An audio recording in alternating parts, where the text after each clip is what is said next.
Hello दोस्तों, welcome to our YouTube channel. मैं हूं इस चैनल का होस्ट और आप सभी का दोस्त, और आप देख रहे हैं हमारा अपना यूट्यूब चैनल डेटा ट्यूशन। दोस्तों, आज के इस वीडियो में हम लोग क्लास 12 का third poem sonnet 18 shall I compare thee to a summer's day का डिस्कशन करने वाले हैं, जिनके पोएट का नाम है विलियम शेक्सपियर। तो दोस्तों, हम लोग इस पोएम को लाइन बाय लाइन एनालाइज करें, इसका डेमोन्स्ट्रेशन करें, उससे पहले हम लोग को पोएट के बारे में जानना होगा, फिर बैकग्राउंड पोएम का क्या है वो, और फिर पोएम का स्ट्रक्चर। ठीक है, तो चलिए पोएट के बारे में हम लोग जानते हैं। तो पोएट का नाम है William Shakespeare. He was born on 26 April 1564 and he was died on 23 अप्रैल 1616। दोस्तों, ये इंग्लैंड के रहने वाले थे, यूनाइटेड किंगडम के रहने वाले थे। ये बहुत ही ज़्यादा फेमस पोएट और ड्रामाटिस्ट थे। दोस्तों, इनको इंग्लैंड का नेशनल पोएट के रूप में भी जाना जाता है, और ये वर्ल्ड के सबसे ग्रेटेस्ट ड्रामाटिस्ट में एक है। दोस्तों, इन्होंने सोनेट्स लिखा है, ट्रेजेडीज लिखा है, कॉमेडीज लिखा है एंड हिस्टोरिकल प्लेज लिखा है। ठीक है, सोनेट जिसमें हम लोग को पोएम्स देखने मिलता है, फिर ट्रेजेडीज जिसमें हम लोग को एक रोमांचक मोड देखने को मिलता है, फिर कॉमेडीज, और उसके बाद हिस्टोरिकल प्लेस। ठीक है दोस्तों, अब इनकी चलिए कुछ फेमस वर्क्स को देख लेते हैं।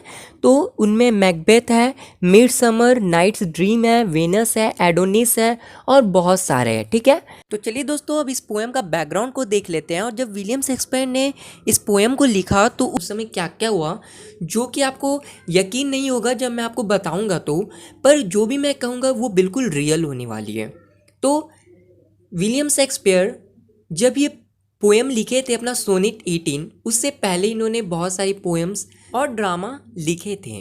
तो दोस्तों, कोई फेमस आदमी है, कोई पॉपुलर आदमी है, आप मान लीजिए विलियम शेक्सपियर ही बहुत ही फेमस थे, पॉपुलर थे, वो अगर फिर से कोई पोएम या ड्रामा लिखते हैं तो सबकी नज़र रहेगी कि वो क्या लिखे हैं। तो जब उन्होंने सोनेट 18 लिखा था और जब वो पब्लिश किया गया था तो उसमें बहुत ही ज़्यादा कंट्रोवर्सी हुआ था। क्यों कंट्रोवर्सी हुआ था?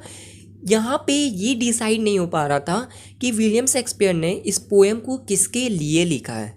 यहाँ पे हम लोग को ये पता चल रहा है कि उन्होंने अपने बिलव्ड फ्रेंड के लिए लिखा है, पर वो मेल था या फीमेल था वो यहाँ पे पता नहीं था।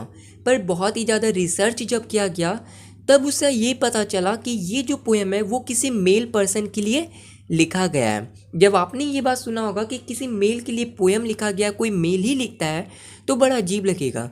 इस पोएम में विलियम शेक्सपियर ने उस मेल पर्सन की बहुत ही ज़्यादा तारीफ़ की है, उसे एक समर के दिन की तरह बताने की कोशिश की है और उससे बेटर बताने की कोशिश की है इस पोएम में। तो आपको लगेगा कि कोई मेल कैसे एक मेल के लिए ऐसी तारीफ़ कर सकता है, बड़ा ऑड लगेगा सुनने में। मान लीजिए कोई मेल है फीमेल के लिए लिखता है तो चलिए चलता है, हाँ ठीक है, उन्होंने उसके लिए वो पोएम लिखा है। पर यहाँ पे वो मेल थे विलियम शेक्सपियर, और वो एक मेल पर्सन के लिए लिखते हैं, ऐसी तारीफ़ें करते हैं जो कि आपको सुनने में बहुत ही ज़्यादा ऑड लगेगा, बड़ा अजीब सा लगेगा। पर यही रियल है, रियलिटी है कि विलियम शेक्सपियर ने एक मेल के लिए ये पोएम लिखा है। और दोस्तों, हमने बैकग्राउंड जो जानना था वो जान लिया। अब चलिए पोएम की स्ट्रक्चर को हम लोग अब यहाँ पे देखते हैं। तो चलिए दोस्तों, मैं आपको जो भी बताने जा रहा हूँ वो बहुत ही ज़्यादा इंपॉर्टेंट होने वाला, ध्यान से उसे सुनिएगा। तो दोस्तों, आपके मन में एक सवाल उठा होगा कि यहाँ पे सोनेट 18 क्यों लिखा हुआ है। ठीक है, तो मैं उसे क्लियर कर देता हूँ पहले। तो शेक्सपियर ने टोटल 154 सोनेट्स लिखी थी। अब सोनेट्स क्या होता है? तो 14 लाइन्स के पोएम्स को हम लोग सोनेट कहते हैं, जिसमें 14 लाइन्स होता है पोएम, उसे सोनेट कहते हैं। तो शेक्सपियर ने टोटल ऐसे 154 सोनेट्स लिखे थे, जिसमें हर पोएम में उनकी 14 लाइन्स थी, और ये उनके सोनेट नंबर 18 है, इसीलिए सोनेट नंबर आपके टाइटल में दिया हुआ है। ठीक है, अब आप पूछ रहे होंगे कि सोनेट नंबर जब 18 दिया है तो यहाँ पे shall I compare thee to a summer's day क्यों दिया हुआ है? तो दोस्तों, जब विलियम शेक्सपियर ने ये पोएम लिखा था तो उन्होंने लिख दिया था सोनेट 18, सोनेट 19, सोनेट 20। मतलब जैसे जैसे उन्होंने सीरियल वाइज पोएम लिखते गए सोनेट्स, वैसे वैसे वो उसका नंबर देते गए। ठीक है, तो उन्होंने कोई हीडिंग नहीं दिया क्योंकि वो जानते थे सब सोनेट है। उन्होंने सोनेट 1, 2, 3 से लेके पूरा 154 तक दे दिया।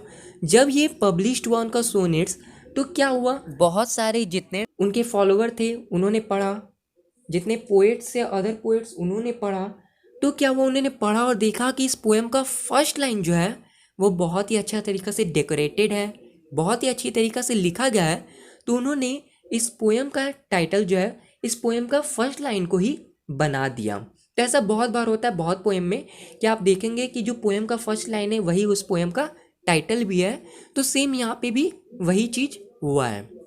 ठीक है, मैंने बना दिया सोनेट 18 क्या है और टाइटल यहाँ पे ये कैसे आया। अब देखिए, मैंने कहा सोनेट्स जिसमें 14 लाइन्स होती है पोएम में। अब इस 14 लाइन्स को हम लोग 2 पार्ट्स में डिवाइड करते हैं। फर्स्ट 8 लाइन्स को हम लोग क्या बोलते हैं, ऑक्टेव, और लास्ट 6 लाइन को हम लोग क्या बोलते हैं, सेस्टेट। यानी 14 लाइन्स का पोएम है जिसको हम लोग 2 पार्ट्स में डिवाइड किए। पहला 8 lines Octave, last 6 lines sestet. ठीक है, तो ये पोएम हम लोग का 14 लाइन्स का है जिसमें ऑक्टेव और सेस्टेट दोनों है। क्लियर। अब उसके बाद देखिए आपको यहाँ पे 4 स्टांजा देखने को मिलेगी जिसमें 3 स्टांजा जो है वो 4 लाइन करके है और लास्ट का जो एक स्टांजा है वो आपका 2 लाइन्स का है। तो दोस्तों जब 4 लाइन्स का स्टांजा होता है पोएम में तो उसे हम लोग क्वार्ट्रेंस बोलते हैं। ठीक है, यानी 4 लाइन्स के स्टांजा को हम लोग क्वार्ट्रेंस बोलते हैं और यहाँ पे 4 4 4 करके 3 स्टांजा है, यानी यहाँ पे 3 क्वार्ट्रेंस हो गए। ठीक है, और देखिए लास्ट स्टांजा जो है वो 2 लाइन्स का है जिसे हम लोग कपलेट्स बोलते हैं। ठीक है, चलिए दोस्तों अब राइमिंग सिम्स देख लेते हैं पोएम का। तो राइमिंग सिम्स कुछ इस तरह होने वाली है। फर्स्ट स्टांजा का फर्स्ट लाइन का लास्ट वर्ड क्या है दोस्तों, डे, और फर्स्ट स्टांजा का थर्ड लाइन का लास्ट वर्ड क्या है, मे। तो डे में दोनों सुनने में एक जैसा है ना, तो उसे हम लोग ए से मार्क करेंगे। जैसा स्क्रीन में आ रहा है आप उसी तरीका से मार्क कर दीजिएगा। ठीक है, अपने बुक के उस लाइन के लास्ट में। ठीक है, अब देखिए फर्स्ट स्टांजा का सेकेंड लाइन का लास्ट वर्ड टेम्परेट है और उसी स्टांजा का लास्ट लाइन का लास्ट वर्ड डेट है। तो टेम्परेट डेट मिलता जुलता है ना वर्ड, तो इसे हम लोग बी से मार्क करेंगे। ठीक है, अब उसी तरीका से कंटिन्यू करेंगे और सेकेंड और थर्ड स्टांजा को भी आप मार्क कीजिएगा। तो सेकेंड स्टांजा का फर्स्ट लाइन का लास्ट वर्ड साइंस और सेकेंड स्टांजा का थर्ड लाइन का last word declines. Science declines मिलता जुलता वर्ड है ना, तो हम लोग इसे सी से मार्क करेंगे। ठीक है दोस्तों, हमने पहले ए बी का इस्तेमाल किया, अब यहाँ पे सी डी का इस्तेमाल करेंगे। ठीक है, अब देखिए सेकेंड स्टांजा का सेकेंड लाइन का लास्ट वर्ड डीम्ड और सेकेंड स्टांजा का फोर्थ लाइन का लास्ट वर्ड अनट्रिम्ड। दोनों मिलता जुलता वर्ड है ना, लास्ट वर्ड डीम्ड अनट्रिम्ड, तो इसे हम लोग डी से मार्क करेंगे। तो हम लोग का इस स्टांजा में राइमिंग सिम्स कैसा हुआ, तो सी डी। ठीक है दोस्तों, आई होप आपको क्लियर है। अब देखिए थर्ड स्टांजा में इसी तरीके से हम लोग फिर से मार्क करेंगे। तो थर्ड स्टांजा का फर्स्ट लाइन का लास्ट वर्ड फेड और थर्ड स्टांजा का थर्ड लाइन का लास्ट वर्ड सेड। दोनों मिलता जुलता वर्ड है ना दोस्तों, फेड और सेड, तो इसे हम लोग ई से डिनोट करेंगे। उसके बाद थर्ड स्टांजा का सेकेंड लाइन का लास्ट वर्ड ओस्ट और उसके बाद उसी स्टांजा का लास्ट लाइन का लास्ट वर्ड ग्रोस्ट। दोनों मिलता जुलता है ना, ओस्ट ग्रोस्ट, तो हम लोग इसे एफ से मार्क करेंगे। तो कैसा हुआ हम लोग का राइमिंग सेम्स, ई एफ। ठीक है, हमने कर लिया कंप्लीट क्वार्ट्रेंस का राइमिंग सेम्स। अब चलिए हम लोग लास्ट का जो 2 लाइन्स है जिसे हम लोग कपलेट्स कहते हैं उसे देख लेते हैं। क्यों अभी कपलेट कहते हैं, तो देखिए कपलेट यहाँ कहने का एक रीज़न होता है। जब कंटिन्यू 2 लाइन्स का जो लास्ट वर्ड है वो पढ़ने में सिमिलर लगता है तो उसे हम लोग कपलेट्स कहते हैं। यानी कि देखिए जो हम लोग का कपलेट्स का फर्स्ट लाइन का लास्ट वर्ड सी और फिर सेकेंड लाइन का लास्ट वर्ड दी, दोनों मिलता जुलता वर्ड है ना, तो इसे हम लोग क्या बोलते हैं, कपलेट्स। ऐसा होना चाहिए तब वो कपलेट्स कहलाता है। तो हम लोग इसे जी से मार्क करेंगे क्योंकि दोनों पढ़ने में लास्ट वर्ड सेम है। ठीक है, अब चलिए हमने देख लिया बैकग्राउंड, पोएट के बारे में जान लिया, फिर उसके बाद स्ट्रक्चर जान लिया पोएम का। अब चलिए पोएम को लाइन बाय लाइन एनालाइज करते हैं।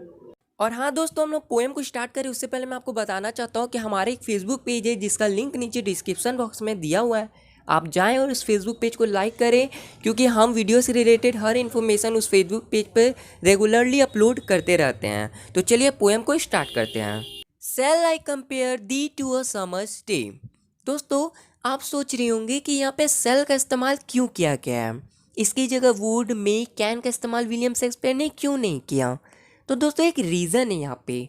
हम लोग जब किसी से बात करते हैं तो मे, वुड, कैन का इस्तेमाल अधिकतर किया करते हैं पर सेल का इस्तेमाल नहीं करते हैं।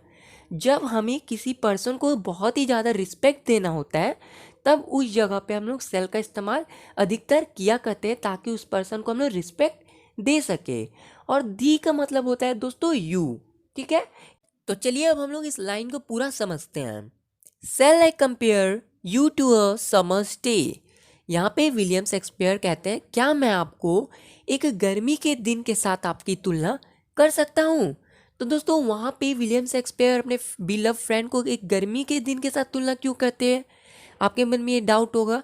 तो दोस्तों विलियम शेक्सपियर इंग्लैंड में रहते थे, वहाँ पे पूरे साल अधिकतर ठंड रहती है और जब गर्मी का दिन आता है तो वहाँ के लोगों के लिए वो एक फेस्टिवल की तरह होता है और उन लोगों के चेहरे में एक जॉय हैप्पीनेस आपको देखने को मिलेगा क्योंकि पूरे साल ठंड रहती है।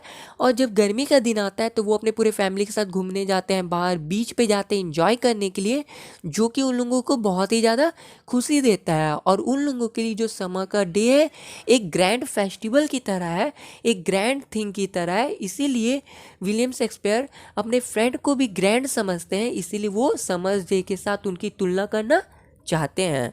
आई होप आपको ये लाइन क्लियर होगा। अब चलिए नेक्स्ट लाइन को देखते हैं। Thou art more lovely and more temperate. दोस्तों दाउ का मतलब होता है यू, आर्ट का मतलब होता है आर। तो यहाँ पे विलियम शेक्सपियर कहते हैं अपने बिलव फ्रेंड को कि आप जो है वो एक समर की डे से भी ज़्यादा प्यारे हैं और आप में बहुत ही ज़्यादा स्थिरता है। यानी कि वो जो उनका फ्रेंड है वो बहुत ही ओपन माइंड होगा, सबके साथ अच्छा से रहता होगा, तो लोग भी उनकी कंपनी पसंद करते होंगे। इसीलिए वो अपने फ्रेंड को स्थिर बता रहे हैं कि समर आया है तो वो चला जाएगा, कभी हो सकता है बादल के कारण उसकी रोशनी भी ढक जाए, पर उसके फ्रेंड के साथ कभी ऐसा होने वाला नहीं है। और टेम्परेट का मतलब होता है आप कह सकते हैं बैलेंस्ड, मॉडरेट, स्टेडी, कंसिस्टेंसी जिसमें बनी रहती हो, जैसे कि उनके फ्रेंड में हुए। Rough winds do shake the darling birds of May. दोस्तों डार्लिंग बर्ड्स क्या होता है, तो जो प्रिय कली है यानी फ्लावर का जो पहला स्टेज कली रहता है उसे बर्ड्स कहते हैं। तो मई में जो है वहाँ पे इंग्लैंड में स्प्रिंग का सीजन चलता है, ठीक है। मार्च अप्रैल में वहाँ पे 3 मंथ्स स्प्रिंग रहता है। तो समर जून से स्टार्ट होता है, तो जून का जो असर है गर्मी का असर वो हल्का मई में भी देखने को मिलता है। और जो गर्मी का झुलसाने वाली हवा रहता है वो क्या करता है, मई में जितना भी कली रहता है जो कि समर में जाके फूल बनने वाला रहता है उसे अपने साथ उड़ाकर ले चला जाता है। यानी कि आपको इस लाइन में देखने को मिला होगा कि वो जो है समर डे की निंदा करते हैं, समर की निंदा करते हैं। पहले लाइन में वो समर को बाकी लोग ग्रैंड मानते थे तो वो भी अपने फ्रेंड को उससे तुलना करते हैं। फिर सेकेंड लाइन में वो अपनी तरफ से बोलते हैं कि नहीं आप जो है वो एक समर डे से भी ज़्यादा प्यारे और स्थिर हो। फिर उसके बाद वो निंदा करते हैं अपनी समझ डे की कि वो अपने फ्रेंड को बता सके कि तुम ऐसे नहीं हो, समझ डे आपसे भी ज़्यादा लो है। And summer's lease hath all too a short a date. दोस्तों हैट का मतलब हैज़ होता है, ठीक है। और विलियम शेक्सपियर यहाँ पे कहते हैं कि जो समर है वो आता है और कुछ दिनों के बाद चला जाता है, यानी कि वो कुछ दिनों के लिए आता है। और यहाँ पे उन्होंने लीज का भी इस्तेमाल किया है दोस्तों। तो लीज मीन्स क्या होता है, जब किसी से हम कोई थिंग बोरो करते हैं कुछ टाइम पीरियड के लिए और उसके बदले हम उसे मनी पे करते हैं और जैसे ही टाइम पीरियड ख़त्म हो जाता है उसे उसकी चीज़ थिंग को रिटर्न कर देते हैं तो उसे हम लोग लीज कहते हैं। तो वो कहते हैं कि जो समर का डे है, समर है वो बहुत ही कम समय के लिए आता है, कुछ समय के लिए आता है और मानो ऐसा लगता हो कि वो किसी लीज पर आया है। ठीक है दोस्तों, तो हमने फर्स्ट स्टांजा कंप्लीट कर लिया। अब चलिए सेकंड स्टांजा की ओर आगे बढ़ते हैं। Sometime too hot the eye of heaven shines. दोस्तों द आई ऑफ हेवन यहाँ पे सन को कहा गया यानी स्वर्ग की आँख।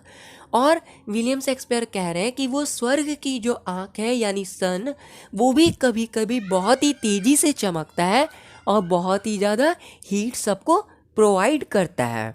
दोस्तों यानी कि यहाँ पे जो है वो विलियम शेक्सपियर सन को भी ज़रा सा रिस्पेक्ट देने की कोशिश करते हैं, पर वो अभी भी अपने फ्रेंड को उनसे बेटर मानते हैं, जो कि हम लोग को थर्ड स्टांजा में पता चलेगा।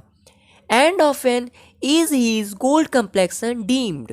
और वो कहते हैं कि वो जो सूर्य का रोशनी है जो कि बहुत ही ज़्यादा तेज़ी से चमकता है और जिसका स्किन कलर गोल्डन है, वो भी कभी कभी बादल के घिर जाने के कारण उसका भी जो कलर है, उसका भी जो शाइन है, वो फेड हो जाता है। दोस्तों यहाँ पे कंप्लेक्शन मीन्स स्किन कलर, और गोल्ड इसलिए बोला गया स्किन कलर सन का क्योंकि जब वो रोशनी बहुत ही तेजी से चमकता है सूर्य का तो वो हल्का गोल्डन दिखाई देता है, इसीलिए यहाँ पे गोल्ड बताना चाहे और सूरज की भी थोड़ा सा तारीफ करने की कोशिश किए हैं। And every fair from fair sometimes declines, और कहते हैं प्रायः सुंदर से भी सुंदर चीज़ों की, लोगों की सुंदरता जो है वो चली जाती है। बाय चांस मीन्स अचानक से, उसके पीछे कोई भी रीज़न हो सकता है, जैसे कि कोई डिजीज़ के कारण या फिर कोई इंसिडेंट के कारण भी किसी की खूबसूरती जा सकती है, उसकी फेयरनेस जा सकती है। और नेचर चेंजिंग कोर्स अनट्रिम्ड, या फिर नेचर के बदलने से भी उसको खूबसूरती जा सकती है। यानी आप कह सकते हैं जैसे जैसे समय बीतेगा किसी भी चीज़ की खूबसूरती, उसकी चमक जो है वो धीरे धीरे कमती जाएगी और कुछ समय बाद वो खत्म हो जाएगी। तो आई होप दोस्तों आपको यहाँ तक क्लियर होगा। तो चलिए अब थर्ड स्टांजा की ओर आगे बढ़ते हैं। दोस्तों हमने सेकंड स्टांजा में देखा कि जो सूर्य का रोशनी है वो भी कभी कभी फेड हो जाता है और कोई सुंदर से भी सुंदर चीज़ की जो सुंदरता है वो किसी न किसी कारण से चली जाती है। पर देखिए इस लाइन में हम लोग को क्या देखने को मिलता है, but the eternal summer shall not fade. यहाँ पे दोस्तों देखिए बट का इस्तेमाल किया गया, यानी कि यहाँ पे एक टर्न आता है, एक मोड़ आता है, जिसमें वो कहते हैं अपने बिलव फ्रेंड के बारे में कि उसकी जो सुंदरता है वो किसी भी कारण फेड नहीं होगी, उसकी सुंदरता में कोई भी आँच नहीं आएगी। दाई का मतलब होता है योर इटर्नल, यहाँ पे जो है वो अपने फ्रेंड को बोले हैं और समर से यहाँ पे वो सुंदरता को रिप्रेजेंट किए हैं, ठीक है। Nor lose possession of that fair thou ow'st. दोस्तों पोजेशन मीन्स होता है अधिकार, ओएस्ट मीन्स होता है ओन यानी खुद का। तो यहाँ पे विलियम शेक्सपियर अपने फ्रेंड के बारे में बताते हैं कि उसकी खूबसूरती, उसकी फेयरनेस, उसकी यंगनेस उसकी खुद की है, उस पर उसका खुद का अधिकार है। वो समर के जैसा बिल्कुल भी नहीं है जो कि लीज पर आता हो, क्योंकि हमने फर्स्ट स्टांजा का फोर्थ लाइन में पढ़ा था ना कि हम लोग को मानो ऐसा लगता हो कि समर लीज पर आता हो। पर विलियम शेक्सपियर का कहना है कि उनके बिलव फ्रेंड के साथ ऐसा नहीं है, उनकी खूबसूरती, उनकी यंगनेस उसकी खुद की है और उस पर उसका खुद का अधिकार है, उस पर समय के साथ कोई भी डिफरेंस नहीं आएगा और ना ही वो कुछ टाइम पीरियड के बाद चला जाएगा। तो ऐसा वो क्यों कहते हैं वो हम लोग को लास्ट के कपलेट्स में देखने को मिलेगा। नॉर सेल डेथ ब्रैक दो वॉन्ड्रेस्ट इन सेड। दोस्तों वॉन्ड्रेस्ट का स्पेलिंग आप करेक्ट कर लीजिएगा, बुक में रॉन्ग लिखा हुआ है, मैंने स्क्रीन पे लिख दिया है सही, अब करेक्ट कर लीजिएगा।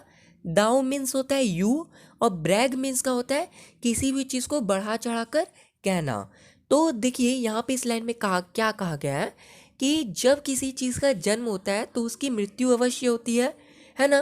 पर विलियम शेक्सपियर कहते हैं कि मेरा जो फ्रेंड बिलव्ड है उसकी जो पर्सनैलिटी है वो कुछ अलग ही है और उस पर कभी भी मृत्यु नहीं आ सकती है, कभी भी उस पर मृत्यु की छाया नहीं पड़ सकती है।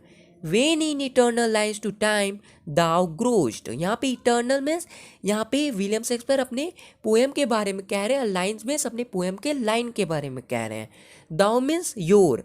तो यहाँ पे विलियम शेक्सपियर कहते हैं कि जब तक मेरे पोएम को लोग पढ़ते रहेंगे, जब तक ये लोगों के बीच रहेगा, तुम हमेशा उन लोगों के बीच जिंदा रहोगे और तुम्हारी जो खूबसूरती है वो समय के साथ बढ़ती जाएगी। इसीलिए हमने आगे पढ़ा था कि विलियम शेक्सपियर के जो बिलव फ्रेंड है उसकी खूबसूरती कभी समय के साथ कम नहीं होगी।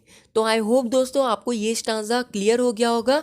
तो चलिए लास्ट के कपलेट्स को हम लोग देख लेते हैं। So long as man can breathe or eyes can see. यहाँ पे विलियम शेक्सपियर कहते हैं कि जब तक इस अर्थ में लोग रहेंगे वो सांस लेते रहेंगे और वो देख पाएंगे, यानी कि उनका कहने का ये मतलब है जब तक अर्थ रहेगा और उसमें लोग रहेंगे, सो लॉन्ग लाइफ दिस, तब तक ये मेरा पोएम सोनेट 18 उन लोगों के बीच रहेगा, हमेशा पढ़ा जाएगा, याद किया जाएगा।